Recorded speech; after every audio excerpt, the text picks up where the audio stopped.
जय हिंद दोस्तों। आज हम सेल के बारे में जानेंगे। तो आइए देखते हैं हम सेल क्या होती है।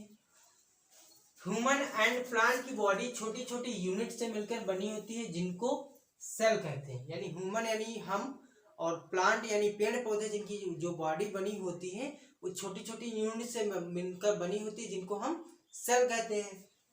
ये बॉडी के स्ट्रक्चरल फॉर्म में बहुत छोटी होती हैं जो लिविंग होती हैं। इन सेल्स में एक कॉम्प्लेक्स लिविंग सब्सटेंस भरा रहता है जिसे साइटोप्लाज्म कहते हैं। इन सेल्स के अंदर एक लिक्विड फॉर्म में एक सब्सटेंस भरा रहता है जिसे साइटोप्लाज्म कहते हैं। ये क्या होता है? ये लिविंग होता है। तो सिंपल भाषा में अगर हम कहना चाहें कि सेल की डिफिनेशन क्या हो सकती है तो cell is the structural and functional unit of life. तो कोशिका क्या होती है? कोशिका जीवन की संरचनात्मक तथा कार्यात्मक इकाई होती है। तो अब हम आते हैं डिस्कवरी ऑफ सेल। देखते हैं कोशिका की खोज किसने की। तो रॉबर्ट हुक एक साइंटिस्ट आए। इन्होंने 1665 ईस्वी में इन्होंने कोशिका की खोज की। इन्होंने डेड कोशिका की खोज की। इसके बाद एंटोनी वान ल्यूकेनहॉक साहब आए। इन्होंने 1674 ईस्वी में एक लिविंग सेल्स की खोज की माइक्रोस्कोप के थ्रू।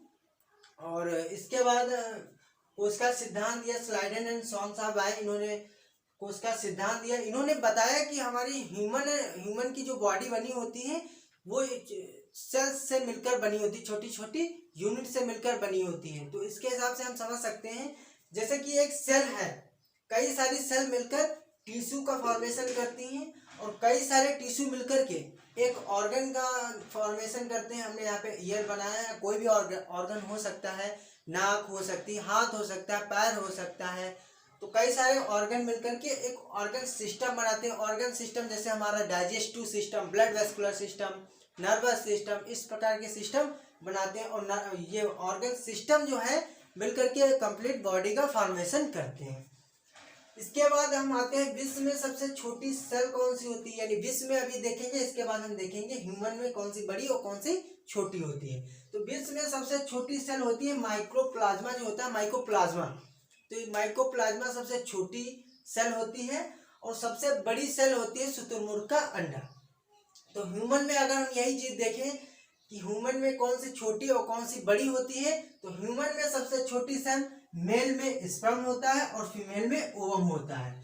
तो अब हम आते हैं काइंड ऑफ सेल, यानी कोशिका के प्रकार जानेंगे। तो कोशिका मेनली दो प्रकार की होती है, प्रोकैरियोटिक एंड यूकैरियोटिक। अभी हम इस वीडियो के नेक्स्ट क्लिप में देखेंगे प्रोकैरियोटिक क्या होती है और यूकैरियोटिक क्या। तो आइए हम देखते हैं प्रोकैरियोटिक सेल क्या होती है और यूकैरियोटिक सेल क्या होती है। प्रोकैरियोटिक सेल यानी प्रोकैरियोटिक का मतलब होता है प्रिमिटिव।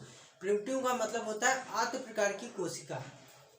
इस प्रकार की सेल्स में न्यूक्लियस एंड न्यूक्लियर मेम्ब्रेन दोनों ही एब्सेंट होते हैं। क्या होता है? इस प्रकार की सेल्स में न्यूक्लियस यानी केंद्रक और केंद्रक कला दोनों ही एब्सेंट होते हैं। यहाँ न्यूक्लियस सेपरेट स्ट्रक्चर की बात साइटोप्लाज्म से अलग नहीं होता है।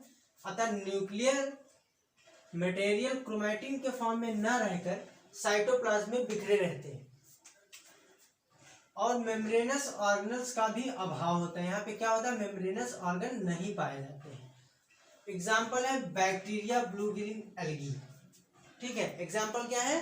Bacteria and blue green algae. ये क्या है? प्रोकैरियोटिक के एग्जाम्पल है। अब आते हैं यूकैरियोटिक सेल क्या होती है। इस प्रकार की cell bacteria and blue green algae को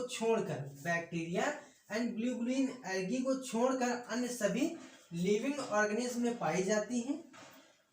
इनमें न्यूक्लियस एंड न्यूक्लियर मेम्ब्रेन दोनों ही पाए जाते हैं। इस प्रकार की सेल्स क्या होती है? इसमें न्यूक्लियस और न्यूक्लियर मेम्ब्रेन दोनों ही पाए जाते हैं।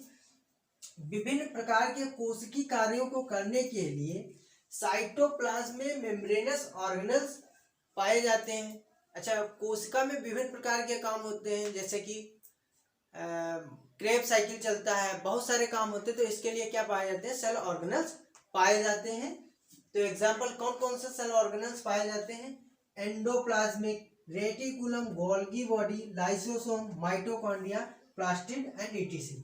इस प्रकार के ऑर्गेनल्स पाए जाते हैं जो विभिन्न प्रकार के कार्यों को